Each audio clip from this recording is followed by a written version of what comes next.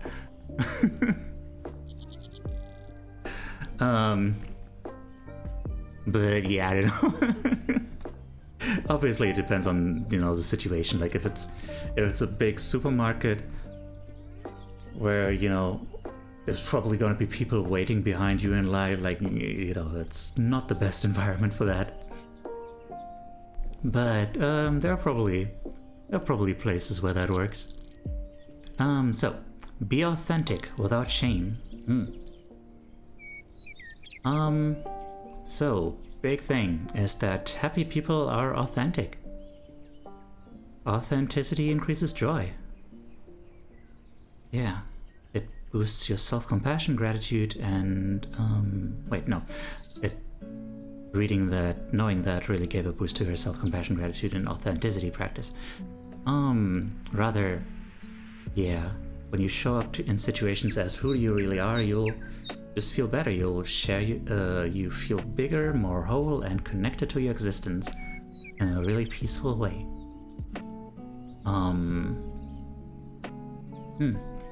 And yeah, when you feel shame that tells you are not worthy, get it out of the dark corners of your mind by sharing that shame. Yeah, you can just speak it out loud. Just say, man, this made me ashamed. Or I don't know, I was just speak of the things that made you ashamed. And people don't, like she says, like, I've never had someone tell me, wow, what you did was so horrible that you're not worthy of love. Even though she's brought up like a lot of really shameful things. And yeah, that stuff, even if that stuff still brings up that feeling of shame, thinking back, yeah, it's less powerful now. It loses power every time she shares this stuff. And yeah, it does work like that, doesn't it? These things lose power because, it kind of, I guess the feeling of shame really has this social component of like, it's an emotion that probably exists to make sure that we behave in a certain way, to make sure that like we, and I forgot to pause this thing, make sure that we behave in a way that keeps us being accepted by our tribe, because we're social animals. And if we get confirmation that we're still going to be accepted in spite of a shameful thing that we did, then yeah, that's gonna diffuse that feeling. You do have to be careful with who you talk about your shame and darkness with. Like, you know, you don't really want to bring that up with, you know, with the cashier or at work or when people are having a nice and happy conversation, you know? And yeah, by being more selective, you can also avoid those, what she calls neurotic vulnerability hangovers, which I guess means, like, you know, after having a bad encounter with sharing that stuff, you've actually, it probably doesn't help. Like, it probably makes them feel more vulnerable because, you know, you try to make yourself vulnerable and then it kind of didn't go as you wanted it to, and then it's like, I don't know.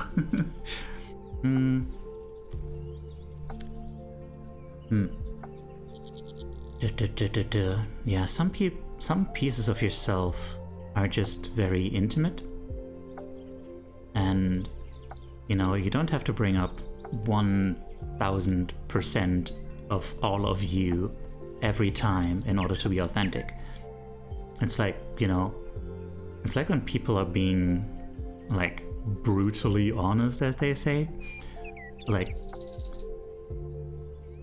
to be honest, you don't have to vocalize and publicize like every bullshit thought that comes into your head. Like,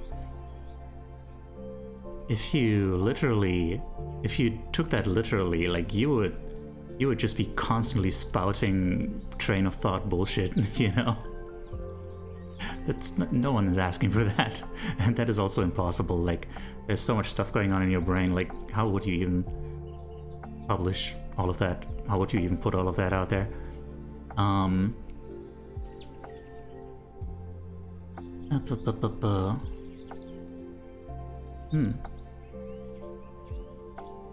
you know, you can still be honest without including like every detail. Like, if someone's asking like how your day is going, you can be like, yes, it's going rough.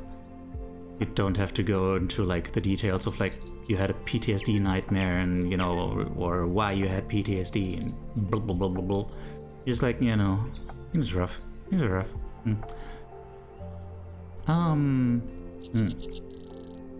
Also, big little caption here.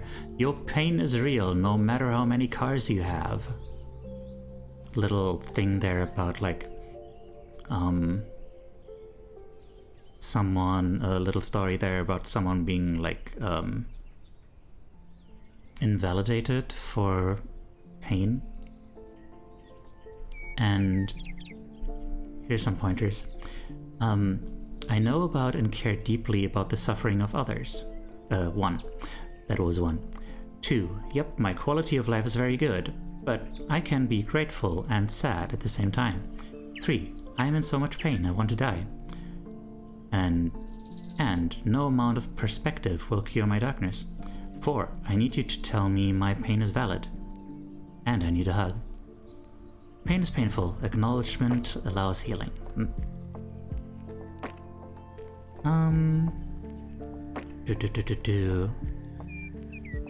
Some questions.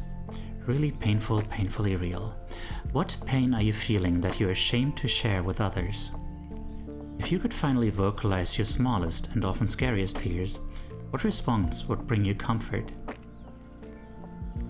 You do not need to qualify. No qualifying. Also, when someone is talking to you, you know, as opposed to like, when someone's like, there are no words for the pain I feel, instead of being like, I know exactly how I feel. You could be like, I too have experienced indescribable pain. It was heavy. Though I do not know your pain, I am here to love and support you. Here's something about oversharing. Use these questions to clarify your ideal sharing environments. Do you prefer speaking outdoors or indoors, in small spaces or large spaces? Do you need total quiet or background noise? How do you know when you're ready to move on from your story? Who do you most feel hurt by? What qualities make you feel hurt by them? Look for these qualities in future listeners. If you feel you have overshared, say, I am grateful to always learn more about myself. So here's an example of someone, you know, spending a whole conversation just talking at a friend, and then hours later being like, oh man, I really could have listened more. Next time I'll try to just share one thing instead of everything. And then take two. And it's like them sharing a lot, and then a lot of minutes later being like, oh wait, hang on, let me take some time to actually listen. And then take three is like, you know what? I know that I feel loved when you listen, so today I want to listen to you instead. Yeah. And here is basically the last one. Live according to your values. This is an interesting one too.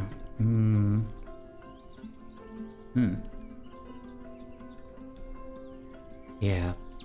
Hang on, I'll quote this one.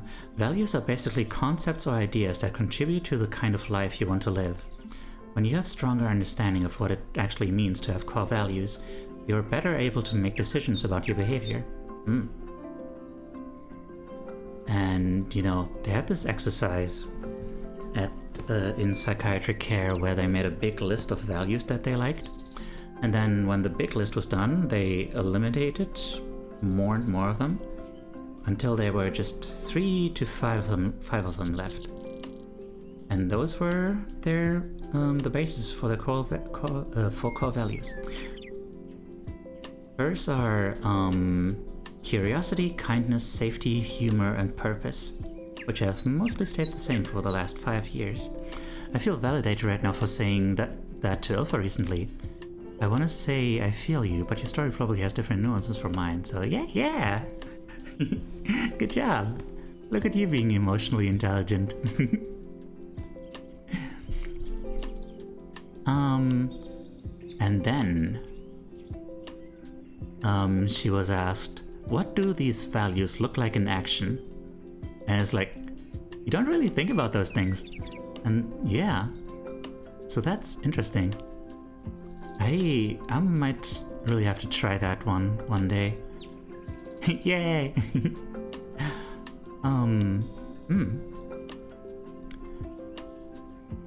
Cause yeah.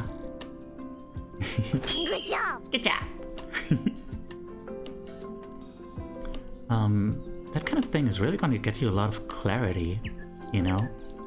Really figure out like who you are, what do you stand for, and how can you better be the best version of yourself.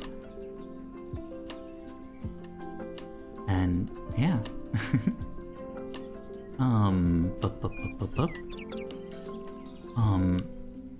Yeah. That is a part of acceptance and commitment therapy, which is very conveniently acronymed ACT, so ACT. And yeah, you can find a lot of stuff on Google for that, apparently. Or wait, no. I don't think she's implying that you can get that stuff for free, but you can probably get a lot of it for free. Okay, so some more work pages. What does authenticity look like for me? Right now, she's going through all her core values. What does authenticity look like for me? What is kindness in action? What can I do to be safe? What does humor look like? Curiosity? How can I act according to gratitude? A very accurate acronym, actually.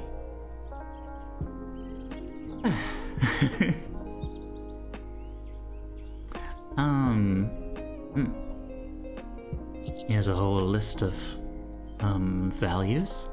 Work ethic, nature, curiosity, therapy, art, mental health, authenticity, love, unity, physical activity, creativity, travel, adventure, career, socialize, activism, compassion, safety, family, kindness, education, honesty, music, physical health, integrity, alone time, community, structure, commitment, luxury, achievement, fun, financial stability, blah, blah, blah.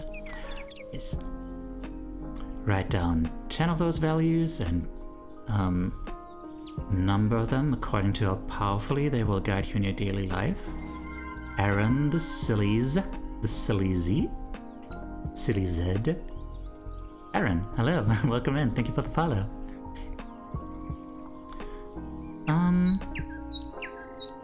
And yeah, values in action. How will these values show up in your daily life?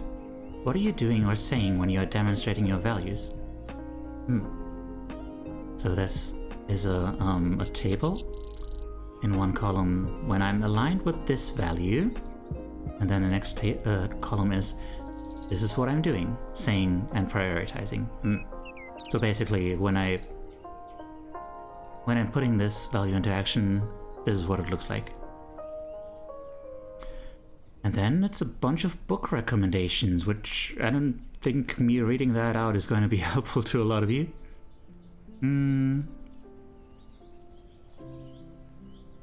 But yeah. And here's the conclusion. Sometimes we freak out. That's part of life. It just is. It's normal. Life is hard. And we all need help getting through it.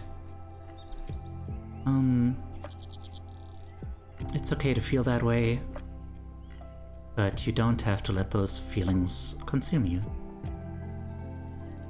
Address your suffering in a way that will help you see your life in the grand scheme. That was a direct quote. And I'll keep quoting, and you can see the largeness of the grand scheme with happiness and peace. Yeah. So the goal is not to just not have any more bad emotions, and and as far as that is actually a thing that exists, not have any more freakouts. The goal is to be able to get back to your peace. Practice the coping skills that resonate with you, and yeah, see how it works. Remember that every bad situation and every good situation is another opportunity to learn. And yeah, basically that was it. And yeah, just like that, this has been a learning experience in terms of figuring out what works and what doesn't for this kind of stream. Yeah, this is a good book, but it is a very particular kind of book. It's a book that really is very personal, that really wants to be held by the person who owns it, right?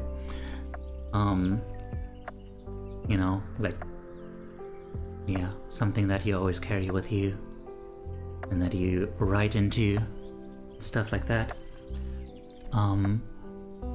So it was not the best choice for something to study in this environment. But, we know better for next time. Whenever that's going to be. I, can't help noticing that at the end of this week, we're gonna be in December, and I have yet to actually publish a video essay this year. And, I should really get on that this year, considering that you did a great job with it, though, so, thank you. I'm glad you think so.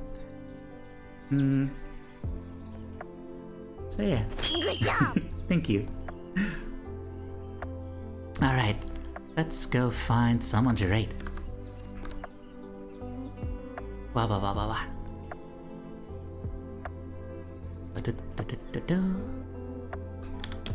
Who shall we say hi to? Oh, that's me. Hello, me. Bum bum bum bum bum. Hum bum bum bum bum bum. Hum bum bum bum bum bum. Ba bum bum bum. Let's see.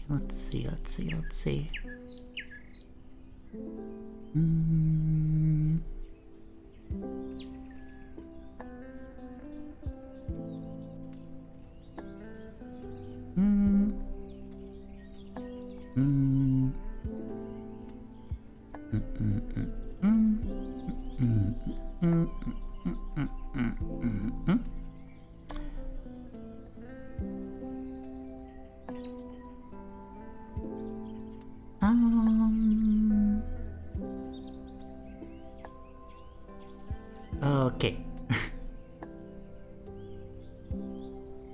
Alright, let's go. We'll say hi to Mousy Fuzz. Mousy Fuzz. Yes, thank you for that, Pat. At the Hyphenome. Mousy Fuzz is a Celeste speedrunner. And you know, Celeste is important. Celeste is very mental health. Extremely relevant. Yeah.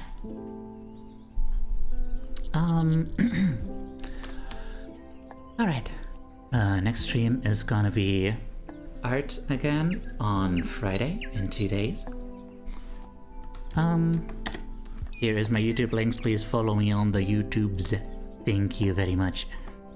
We also have Celeste is the best, indeed. We also have Blue Sky, a Twitter, and Discord, most importantly. A Discord where I'm going to be sharing notes on all this stuff when I get to it. But I will do it. It's just, yeah, it's a whole thing. And yeah. Here's the raid message if you have the emotes, which I can highly recommend. You just gotta subscribe, I guess. And here's the raid message for if you don't have the emotes. Yeah.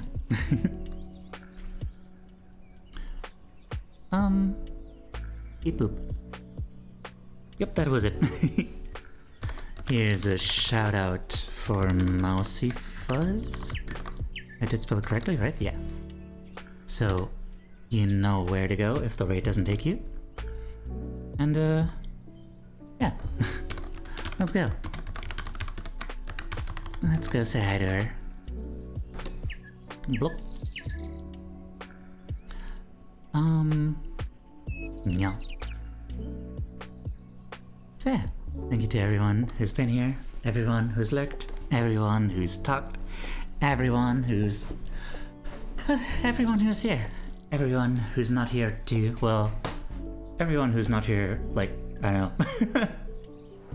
just in general, as a rule, as a like.